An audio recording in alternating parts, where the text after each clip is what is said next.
Hello students, very good morning. Welcome to Study from Home, a program initiated by Kanamaka Public School, Vrindavan. Till now, in 12th standard business studies, we have covered up 11 chapters, almost 95% of our syllabus.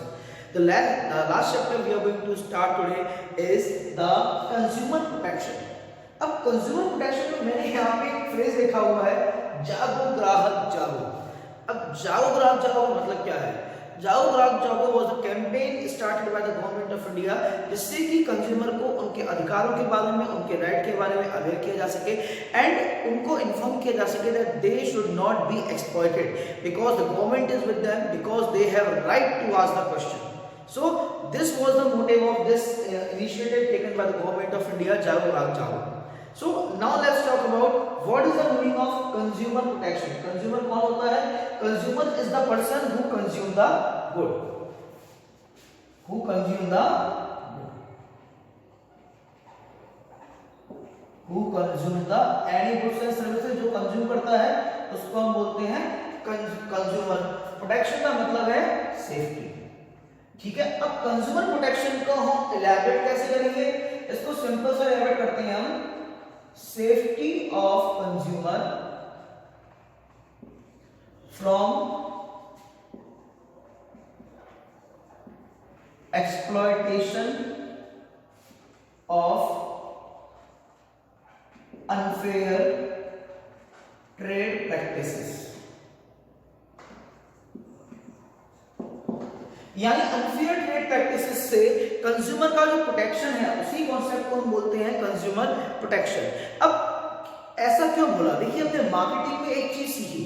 Marketing में हमने सीखी कि all over the business organization या कोई भी business की बात करें, कंपनी की बात करें, बिजनेस प्रपोर्शंस की बात करें, they work for the consumer.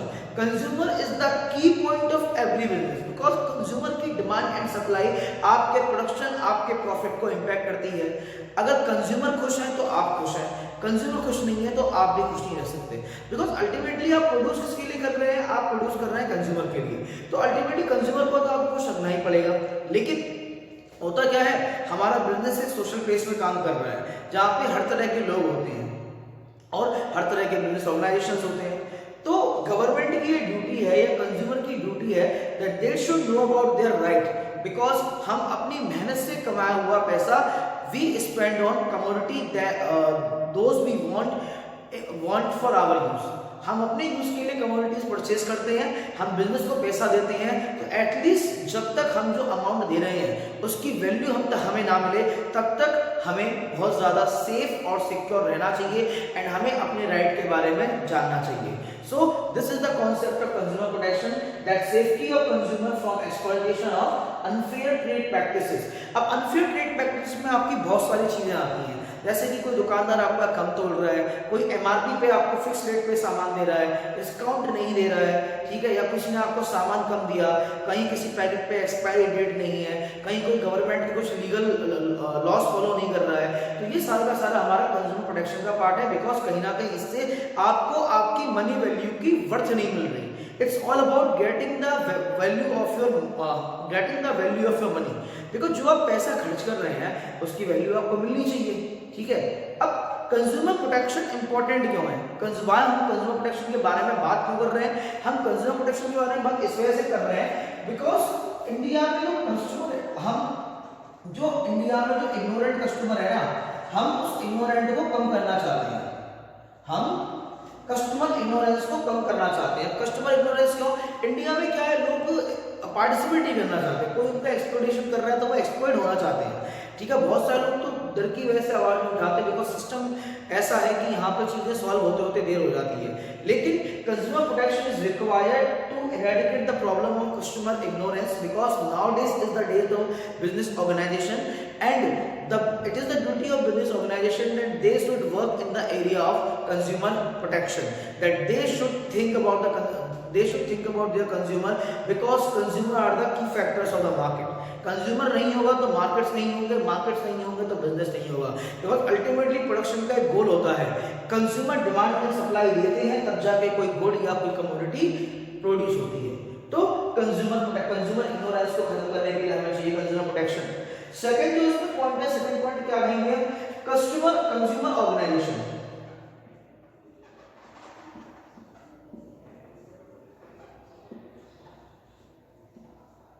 अब देखिए इंडिया में कस्टमर ऑर्गेनाइज नहीं है या ऐसे ऑर्गेनाइजेशंस नहीं है जो कंज्यूमर प्रोटेक्शन पे काम करते हैं, दे आर वेरी फ्यू। अगर if we talk about out of the India, there are several norms in every countries that the consumer must be protected from any unfair trade practices, but in India particularly the consumer protection is required to organize the customer or to make existence of such organization which could protect the right of consumer, because consumer की point है। और ऐसे organisation चाहे वो आपके NGOs हो या government organisations हो, ऐसे ऑर्गेनाइजेशन का एग्जिस्टेंस बहुत ज्यादा रिक्वायर्ड है जो कि कंज्यूमर के राइट को प्रोटेक्ट कर सके, बिकॉज अल्टीमेटली कंज्यूमर एक ट्रेड साइकिल का एक ऐसा पॉइंट है कि अगर हम कंज्यूमर को उस ट्रेड साइकिल से रिप्लेस कर देते हैं तो उसके बाद सारा का सारा ट्रेड साइकिल जो है वो खत्म हो जाता है। और ऐसा सिर्फ इंडिया में नहीं है, ये पूरे वर्ल्ड के लिए है, because consumer is the nucleus of business cycle और द ट्रेड साइकिल। ठीक है, तो थर्ड इंपॉर्टेंट आंसर क्या है, वो है to stop widespread exploitation of customer. अब देखो मैं आपको एक एग्जांपल देता हूँ उस चीज का। एग्जांपल क्या देता हूँ कि रिसेंटली की बात है, अभी शायद पिछले साल की एक न्यूज है। हाँ, बाटा का नाम आपने सुना होगा। हुआ क्या, a person went to Bata and bought the 2,500 rupee worth of shoes, and when he demanded the carry bag, the Bata person said, the person who was in the store said that the carry bag is chargeable। ठीक है, तो हुआ क्या, उस person ने supreme court में appeal की, मैं इतना पैसा खर्च कर रहा हूँ, उसके बाद एक कैरी बैग के लिए मुझे पे करना पड़ेगा। तो सुप्रीम कोर्ट ने बाटा पे जुर्माना लगाया एंड बोला कि इट इज योर ड्यूटी, इस कस्टमर आपका सामान ले रहा है तो आपको कैरी बैग देना पड़ेगा। तो ये एग्जांपल है कंज्यूमर प्रोटेक्शन का, जहां पे सुप्रीम कोर्ट ने as the legal and statutory body आकर के ये डिसीजन दिया और उस कंज्यूमर को प्रोटेक्ट किया। तो जो जितना भी हम बातें कर रहे हैं, कंज्यूमर प्रोटेक्शन आपका कस्टमर के एक्सप्लॉयटेशन को रोकने के लिए बना है। कस्टमर एक्सप्लॉयटेशन एक ऐसा कॉन्सेप्ट है जब बिजनेस ऑर्गेनाइजेशन बहुत सारे फोर्सेस के कंट्रोल में आकर के अनफेयर ट्रेड प्रैक्टिसेस को सपोर्ट करते हैं या कंज्यूमर के साथ लॉयल एंड ऑनेस्ट नहीं रहते, that is the situation of consumer exploitation. जैसे कुछ शॉपकीपर एमआरपी पर सामान बेचते हैं, कुछ शॉपकीपर टैक्स नहीं भरते, कुछ शॉपकीपर्स या कोई बिजनेस पर्टिकुलर बिजनेस ऑर्गेनाइजेशन वो वेट में कम सामान दे रहे हैं, क्वांटिटी में कम सामान दे रहे हैं। तो ये सारा का सारा हमारा कंज्यूमर एक्सप्लॉयटेशन का पार्ट है। ठीक है, इसके बाद ये तो था हमारा कंज्यूमर के पॉइंट ऑफ व्यू से। एक कंज्यूमर को इग्नोरेंस नहीं चाहिए, ऑर्गेनाइजेशन में एक पर्टिकुलर ऑर्गेनाइजेशन होनी चाहिए एंड उसका एक्सप्लॉयटेशन रुकना चाहिए। ये जो हमारे इंपॉर्टेंस थे ये किसके पॉइंट ऑफ व्यू से हैं, ये हमारे कंज्यूमर्स पॉइंट ऑफ व्यू से हैं। ठीक है, अब इसके बाद जो नेक्स्ट इंपॉर्टेंस हम पढ़ेंगे वो बिजनेस पॉइंट ऑफ व्यू से। किसके पॉइंट ऑफ व्यू से,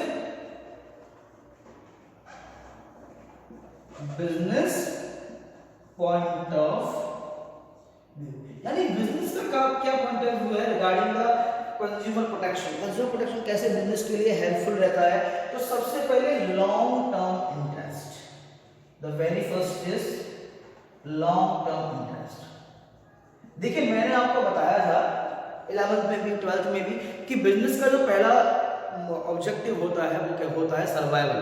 एंड सर्वाइवल कब होगा, सर्वाइवल तभी पॉसिबल है जब आप क्वालिटी देंगे, और जब आप क्वालिटी देंगे तो डेफिनेटली आपका जो है ये आपकी फर्म के लॉन्ग टर्म इंटरेस्ट के लिए बहुत ज्यादा जरूरी है।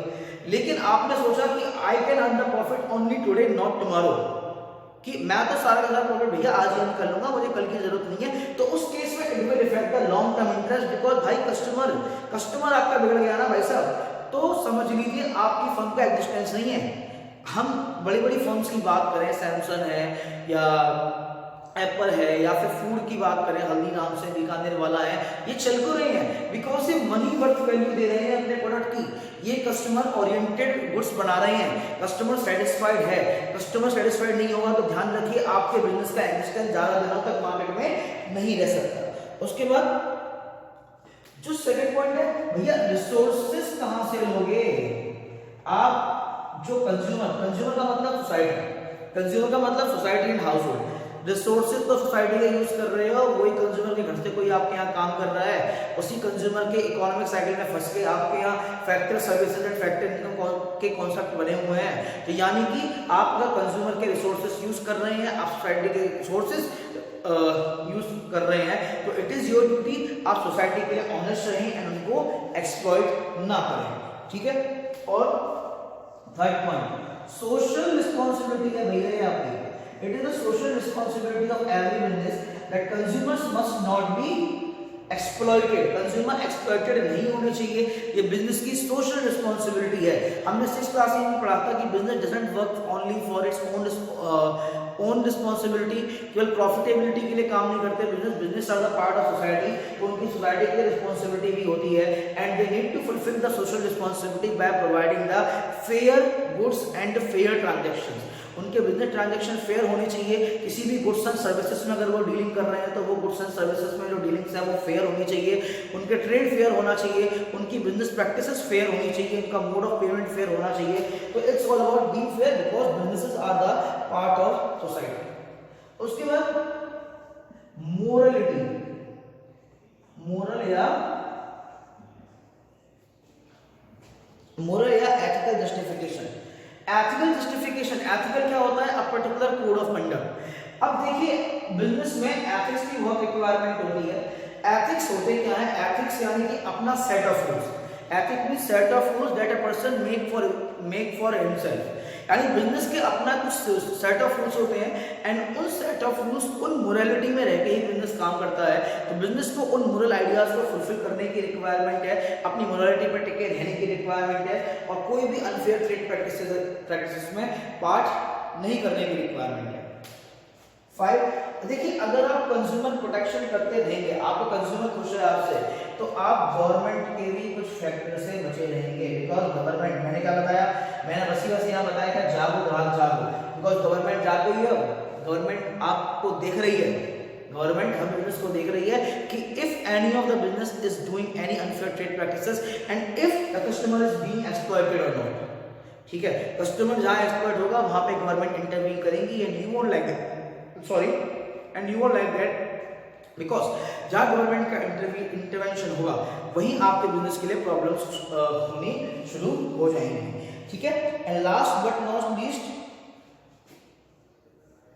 Consumer is the purpose of business. Business हम कर क्यों रहे हैं? हम बिजनेस में कोई भी गुड्स एंड सर्विसेज प्रोड्यूस कर रहे हैं क्योंकि सारे बिजनेस कंज्यूमर ओरिएंटेड होते हैं भाई साहब। तो अगर एक बिजनेस अपने कंज्यूमर को ही खुश नहीं रख पाया तो what is the point of doing business? Business करने के का पॉइंट ही क्या रहा अगर आपका कंज्यूमर ही आपके बिजनेस से खुश नहीं है तो, ठीक है। तो इन चीजों का ध्यान रखेंगे। तो बताया तुम क्या पढ़ा मैंने, कंज्यूमर पॉइंट ऑफ व्यू से कंज्यूमर प्रोटेक्शन की क्या इंपॉर्टेंस है। कस्टमर, इग्नोरेंट कस्टमर आपका अवेयर होता है, कस्टमर ऐसे कस्टमर ऑर्गेनाइजेशन एक्सटेंस में आते हैं जो कि उनको बिजनेस से अनफेयर ट्रेड प्रैक्टिस से बचा सकें, उनका एक्सप्लॉइटेशन रुकता है। और एक बिजनेस के लिए कंज्यूमर प्रोटेक्शन की क्या इंपॉर्टेंस है? लॉन्ग टर्म इंटरेस्ट क्रिएट करता है। हम सोसाइटी के रिसोर्सेज यूज कर रहे हैं तो एक बिजनेस की ड्यूटी बनती है कि सोसाइटी के रिस्पॉन्सिबल रहे। Consumer protection is the part of social responsibility of business organization. Moral and ethical code का भी पार्ट है ये। गवर्नमेंट इंटरवेंशन से बचने के लिए आपको सोशल रिस्पॉन्सिबिलिटी का कॉन्सेप्ट फॉलो करना चाहिए। एंड कंज्यूमर्स सारे के सारे बिजनेस जो होते हैं वो कंज्यूमर सेंटर्ड होते हैं, तो it is your duty that you should be aware about it. अब इसके बाद इंडिया में किस तरह से कौन-कौन से कंज्यूमर एक्ट हैं या किस-किस तरीके से कंज्यूमर प्रोटेक्शन काम करता है ये हम देखेंगे इन स्लाइड्स। सो स्टूडेंट्स सबसे पहले देख लेते हैं the case study of topic that we covered up on board. तो सबसे पहले एक एमसीक्यू है, एमसीक्यू देखेंगे। एमसीक्यू क्या कहता है? In developing countries like India the number of consumer organizations are very less, this is related to which importance of consumer protection. देखिए ऑर्गेनाइजेशन की बात क्या आएगी? अनऑर्गेनाइज्ड कस्टमर, क्योंकि कस्टमर आपका ऑर्गेनाइज रहेगा, ऑर्गेनाइजेशन से जुड़ा होगा तो उसका एक्सप्लॉइटेशन है वो कम से कम होगा। केस स्टडी क्या कहती है? सेकंड नंबर की, Grahak Shakti and NGO organized a workshop to discuss various issues relating to customers. During the discussion one of the member drew attention towards exploitation of consumers due to defective and unsafe products, adulteration, black marketing, hoarding, etc. To this, another member argued that consumers themselves are responsible as they do not raise collective voice against the exploitation. यानी consumer खुद ही responsible है इस चीज़ के, because consumer exploitation के खिलाफ जो है वो आवाज़ नहीं उठाते हैं। The chairperson of the organization was of the opinion that it was also the duty of businessman to take care of interest of various stakeholders. तो लेकिन चेयरपर्सन का ये मानना था कि बिजनेस की भी ड्यूटी होती है कि वो ध्यान रखें अपनी सोसाइटी का, ठीक है. Business organizations are earn money by selling goods and services to consumers, so the interest of the stakeholder have to be well taken care of. ठीक है, तो उनकी भी ड्यूटी है कि उनका ध्यान रखा जाए. अब है क्या, state 3 points that highlight the need of consumer protection as discussed in Grahak Shakti workshop. यहाँ पे जो 3 पॉइंट डिस्कस किए गए हैं वो ये हैं कि business uses society resources, business आपका सोसाइटी के रिसोर्सेज यूज कर रहा है. It is the social responsibility of business, it is the moral justification of business and consumer is the purpose of business. ठीक है, ये कुछ पॉइंट यहाँ पे लिख सकते हैं कि किस तरह से बिजनेस जो है वो सोसाइटी के लिए रिस्पॉन्सिबल है. ठीक है, अब देखते हैं हम अपना next topic, CPA consumer protection act.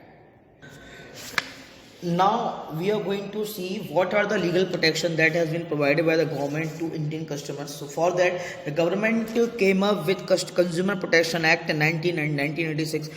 इसको अच्छे से पढ़ेंगे because ये काफ़ी important topic है. तो Consumer Protection Act 1986 was formed in 1986 to protect and promote the consumers' interest through speedy and inexpensive redressal of their grievance. यानी उनकी प्रॉब्लम को redressal किया जाए, उनकी प्रॉब्लम को सुना जाए, उनकी प्रॉब्लम का सोल्यूशन किया जाए. इस तरह का एक्ट आया था आपका 1986 में and that act was known as consumer protection act. अब कंज्यूमर है कौन? Consumer is everyone who buys good और यूज इट फॉर कंजम्पशन. ठीक है, और रीसेल करने वाले इसमें नहीं आते. अब कंप्लेन कौन फाइल कर सकता है? Complain can be filed by any consumer. Complain कोई भी कंज्यूमर आपका कंप्लेन फाइल कर सकता है. अब कंप्लेन आपकी कितने पीरियड में फाइल होनी चाहिए? Complain must be filed within 3 months of purchase of good. ठीक है, and if some testing of need is required then within 5 month. अगर टेस्टिंग की रिक्वायरमेंट है तो 5 मंथ, यानी किसी प्रोडक्ट की टेस्टिंग की रिक्वायरमेंट है यूज़ करने की तो उसमें 5 मंथ. अदरवाइज कंप्लेन आपकी CPA के अकॉर्डिंग 3 मंथ में फाइल होनी चाहिए. अब CPA के फीचर क्या है? CPA is consumer protection as it applicable to all type of undertaking big and small. हर तरह के छोटे बड़े प्रोडक्ट पे आपका कंज्यूमर प्रोटेक्शन एक्ट अप्लाई होता है. ठीक है, और ये कंज्यूमर को कंपनसेशन दिलवाता है and it is applicable to both manufacturer और ट्रेडर. यह ट्रेडर एंड मैन्युफैक्चरर दोनों पे अप्लाई होता है. ऐसा नहीं कि केवल कल मैन्युफैक्चरर पे होगा कि ट्रेडिंग तो बस उसकी डील कर रहा है. अब रिलीफ क्या क्या है? रिलीफ क्या क्या मिलता है आपको कंज्यूमर प्रोटेक्शन एक्ट से? रिमूव द डिफेक्ट गुड और इन गुड और डेफिशिएंसी इन सर्विस. यानी कि कोई सर्विस आपको कम मिली हो या गुड आपको डिफेक्टेड है तो वो आपकी रिमूव हो जाएगी, वो वापस ले ली जाएगी आपसे. डिफेक्टिव प्रोडक्ट आपका एक्सचेंज हो जाएगा, रिप्लेस हो जाएगा. ठीक है, और आपको नया प्रोडक्ट मिलेगा. अगर आपको प्राइस रिफंड होना है तो आपको रिफंड, आपको जो है वो रिफंड मिल जाएगा. आपको इजीली उसके लिए रिफंड भी प्रोसेस कर दिया जाएगा. तो ये था आपका कंज्यूमर प्रोटेक्शन एक्ट 1986. अब देखिए, अपने कंज्यूमर के पास अपने कुछ पर्टिकुलर राइट्स होते हैं. ठीक है, और for to learn all those consumer rights there is one shortcut and that is Christ. आप क्राइस्ट को याद कर लीजिएगा, CHRIST. Christ, right to choose. H, right to be heard. Right to redressal, right to be informed, right to safety and right to consumer education. ठीक है, इनको आप याद रखेंगे तो आप इनको सारे सबको याद रख सकते हैं. राइट टू चूज का मतलब क्या है? राइट टू चूज या राइट टू चॉइस क्या है? That consumer is free to choose any variety of products and competitive prices. यानी कस्टमर को ये फ्रीडम होती है कि वो अपनी मर्जी से कोई भी प्रोडक्ट को चूज कर सकता है. And market, it is the duty of marketer that they should provide wide variety of product in term of quality, price, size etcetera. So consumer could make the choice. तो product के regarding choice maintain रखना भी consumer का right होता है. Right of choice या right to choose बोला जाता है. Means consumer are free to choose from variety of products. Second is right to heard. Right to heard का मतलब consumer has right to file a complaint and to be heard in case of dissatisfaction with the good और services. यानी consumer के पास पूरा right होता है कि अगर वो सर्विसेज से सेटिस्फाई नहीं है, गुड से सेटिस्फाई नहीं है, तो वो उस गुड के अगेंस्ट में या सर्विस के अगेंस्ट में वो कंप्लेंट फाइल कर सकता है. उसकी बात सुनी जाएगी. And many business firms have set up their own consumer service and grievance cell. और इसीलिए जो बड़े बड़े बिजनेस हैं उन्होंने अपनी खुद की कंज्यूमर कस्टमर केयर्स बना ली हैं, जिससे बार बार जो है कोई भी एम्प्लॉय गवर्नमेंट के पास नहीं जाए, उनके लिए प्रॉब्लम क्रिएट ना करे. उसके बाद right to seek addressal. Right to seek addressal का मतलब the consumer has the right to go to court, यानी कस्टमर के पास राइट है कि वो किसी भी कंपनी के अगेंस्ट में कोर्ट में जा सकता है if he has been exploited against unfair और रेस्ट्रिक्टिव ट्रेड प्रैक्टिसेस। अगर उसको उसका एक्सप्लॉइटेशन हुआ है किसी भी अनफेयर ट्रेड प्रैक्टिसेस की वजह से। CPA 1986 provide reliefs. अब CPA क्या है, रिलीफ देता है। कौन कौन से रिलीफ देता है? Replacement, removal of defect, compensation paid for any loss suffered. या तो आपका जो गुड है वो आपसे लेकर नया दे दिया जाएगा या फिर आपको कंपनसेशन दे दिया जाएगा उसके अगेंस्ट। तो रेड्रेसल का मतलब customer has right to sue the company. अब right to be inform, right to be inform मतलब the customer has right to have complete information about the product, यानी ये कंज्यूमर का राइट होता है that if he is purchasing something then it is a duty of manufacturer और the producer that उन्हें particular product के बारे में सारी इन्फॉर्मेशन, उनका उसकी manufacturing date, batch number, pricing, सारी बातें इन्फॉर्मेशन करवाई जाए। जैसे इंग्रेडिएंट हो गया, जो लेबलिंग पर सारी इन्फॉर्मेशन होती है ना, वो सारा का सारा आपका इन्फॉर्मेशन में आता है। ठीक है। Right to safety. Right to safety का मतलब consumer has right to be protected against goods and services which are dangerous to life and health. ये कंज्यूमर का राइट है that he must have to be protected against goods and services which are dangerous to life and health, कि उसे ऐसी services से बचना चाहिए, ऐसी सर्विसेज से बचाया जाएगा जो खतरनाक हैं। जैसे कि इलेक्ट्रिकल प्रोडक्ट हैं तो उनके लिए क्या है, ISI मार्क आएगा। ठीक है। और जैसे गोल्ड है, गोल्ड की सिक्योरिटी आपका इन्वेस्टमेंट लगा हुआ है, उनमें हॉलमार्क आएगा। ठीक है। आपका जो इन्फ्लेमेबल प्रोडक्ट्स हैं उनमें इन्फ्लेमेबल का मार्क लगा हुआ आएगा। तो ये आपका राइट टू सेफ्टी है। अब right to consumer education. Right to consumer education का क्या मतलब है? Right to consumer education means the consumer has right to get knowledge and skills to be an inform consumer, यानी कंज्यूमर का ये right है that he must be inform regarding all the situation and condition of any particular product. The literate know their rights and can take action. और अगर आदमी literate है तो definitely he know his right and वो अपने actions के लिए खुद रिस्पॉन्सिबिलिटी ले सकता है। ठीक है। And business organisation are taking an active part in education consumer. और बिजनेस ऑर्गेनाइजेशन जो है वो इस तरह की फील्ड में काम कर भी रहे हैं जिससे कंज्यूमर को एजुकेट किया जा सके रिगार्डिंग द बिजनेस एनवायरनमेंट। हमने पढ़ा राइट्स ऑफ कस्टमर, यानी कस्टमर के क्या क्या राइट्स होते हैं। अब हम इसी से रिलेटेड एक केस स्टडी देखते हैं। सबसे पहले MCQ देखते हैं। Labelling a component of product mix help the consumer to exercise right. First MCQ is the labeling a component of product mix help the consumer to exercise, यानी जो labelling होता है, लेबलिंग आपका कौन सा पार्ट, कौन सा राइट है। तो labelling shows the right to information because customer has right to be informed regarding the product की सारी इन्फॉर्मेशन की जानकारी उसके पास होनी चाहिए। जागो ग्राहक advertisement is highlighting which consumer right. जाओ ग्राहक जागो जो मैंने आपको बोर्ड पर दिखाया था वो किस तरह के कंज्यूमर राइट को शो करता है। ये राइट करता है कंज्यूमर एजुकेशन को because consumer must know and literate must know that what they have right as the consumer. Case study देखते हैं। Himesh after completing his graduation started working with an MNC in Delhi, but due to ill health of his parents, he had to go back to his village. उसे गांव जाना पड़ा उसके खराब स्वास्थ्य की वजह से। There he noticed that villagers are literate and ignorant about their rights. और वहाँ पे जो वर्कर्स हैं, जो आपके विलेजर्स हैं, वो अपने राइट को जानते ही नहीं हैं। Many vegetable vendors were using some stones as weight to sell their vegetables, and बहुत सारे लोग क्या करते हैं, पत्थर वगैरह को यूज़ करते हैं। क्यों? गुड्स को तोलने के लिए। ठीक है। तो some shopkeepers were selling food item without having FPO mark, और कुछ लोग तो बिना FPO मार्क के भी प्रोडक्ट बेच रहे हैं। तो villagers did not find anything wrong with these practices, और विलेजर्स को इनसे कोई प्रॉब्लम नहीं थी। So, to create awareness among villagers, Himesh decided to publish a weekly journal, Jan Jagrati, state the right which Himesh has exercised by doing so. तो यहाँ पे जो हिमेश है जिस राइट की बात कर रहा है वो right of consumer education, because consumer को उनकी सेफ्टी के बारे में इंफॉर्मेशन देना is the right of consumer education.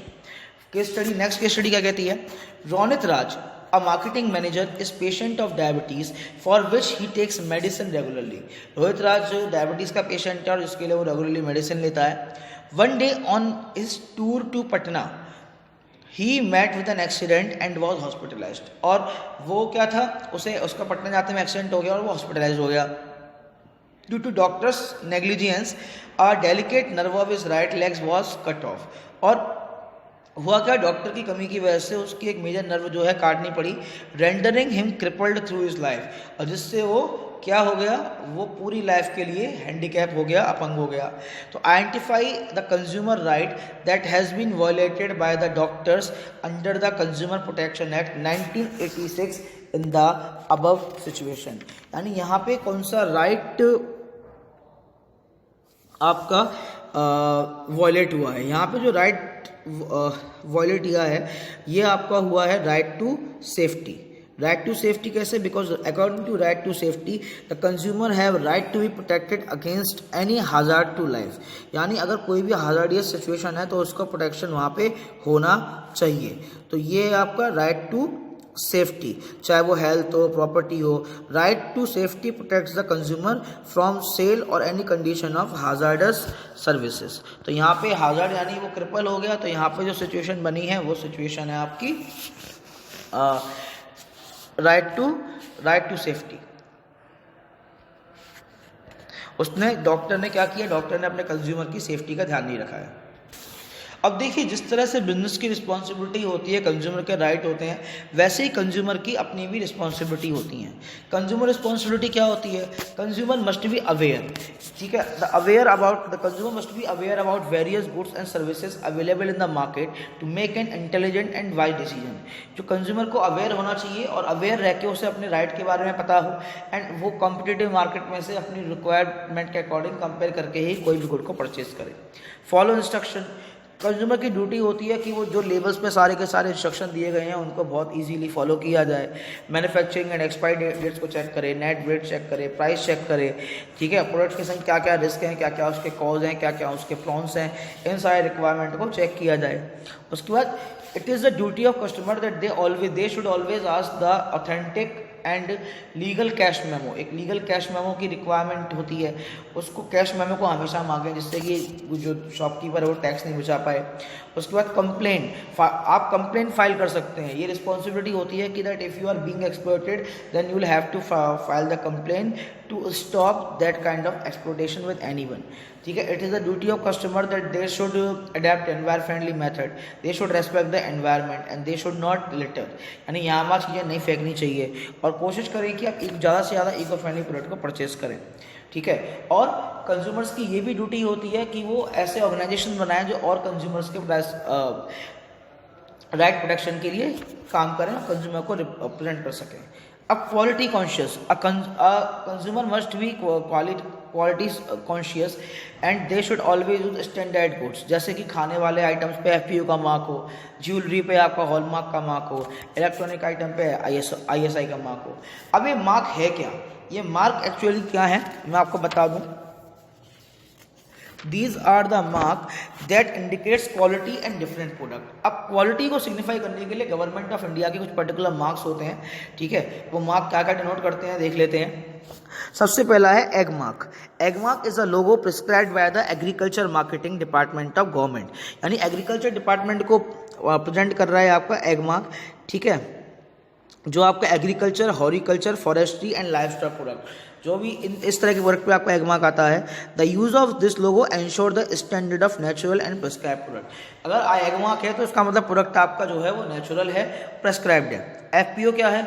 You must have noticed FPO marks on the contain of fruit product like jam, jelly, pickle. यानी FPO का मतलब क्या होता है? FPO मतलब जो mark that is on the food products. ठीक है, what does it signify? FPO stands for food product order. यानी फूड प्रोडक्ट ऑर्डर होता है FPO का मतलब. This order set standards to protection of quality and products made from fruits and vegetable. जो FPO होता है ये आपका फ्रूट्स एंड वेजिटेबल से बनने वाले प्रोडक्ट के लिए यूज होता है. Wool mark, it is certification that appears on the woolen garment that use pure quality wool. This quality standard for woolen product is prescribed by international wool secretariat. ये international wool secretariat prescribe करते हैं कि आपको एक only quality wool product use करने चाहिए, आपकी health के लिए भी सही होते हैं. तो वूल मार्क ये साइन इस तरह से होता है. एको मार्क का मतलब to keep the environment pollution free. BIS prescribed standards for eco friendly product. ये आपका एको मार्क है जो एको फ्रेंडली प्रोडक्ट्स के लिए होता है, जो एनवायरनमेंट फ्रेंडली प्रोडक्ट्स होते हैं। अब इसमें ये जो मार्क्स है ये आपका हॉलमार्क ज्वेलरी का ये मार्क होता है जो प्रूव करता है आपकी ज्वेलरी की ऑथेंटिसिटी को। अब जब कोई कंज्यूमर कंप्लेंट करता है तो उसको क्या क्या सर्विसेज मिलती हैं, ये मैंने आपको बता दिया किस तरह से उसका आइटम लिया जा सकता है, रिप्लेसमेंट हो जाता है, रिफंड हो जाता है, कंपनसेशन मिल जाते हैं, डेफिशिएंसी खत्म हो जाती है। तो इस तरह की कुछ प्रॉब्लम्स का सोल्यूशन हो जाता है। तो ये था हमारा चैप्टर कंज्यूमर प्रोटेक्शन। इस चैप्टर में आगे अभी हम पढ़ेंगे what are the organisation which work for consumer protection. तब तक के लिए thank you students, have a very wonderful day, stay home, stay safe.